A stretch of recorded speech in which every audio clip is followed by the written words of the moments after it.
চাচা, এবারের পরিষদ নির্বাচনে কি ভাবছেন? কি আর ভাববো বাপু, দলীয় প্রতীক পেলেই পাস। আমাগোর ভোটের প্রয়োজনই হয় না। নির্বাচনের পরে তাদের আর আশেপাশেও পাওয়া যায় না। তাই ভাবছি, আমার পরিবারে 6টি ভোট আছে, 5,000 টাকা যে দিব তাকেই ভোট দিয়ে দিব। চাচা, আপনি জানেন কি, জনগণের ভোটের অধিকার নিশ্চিত করতে মাননীয় প্রধানমন্ত্রী এবারের পরিষদ নির্বাচনে দলীয় প্রতীক তুলে দিয়েছেন।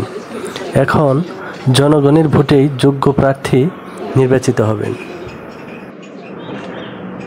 বলো কি বাবু, তুমি তো আমার চোখ খুলে দিলে। সামান্য কটা টাকার জন্য কি ভুলটাই না করতে বসেছিলাম। যাই হোক, এবার তাহলে দালালদের কথায় নয়, আমার পছন্দের মানুষটাকেই ভোট দিমু, যারে বিপদ আপদে সব সময় কাছে পামু, যার কাছে খুব সহজেই যেতে পারমু।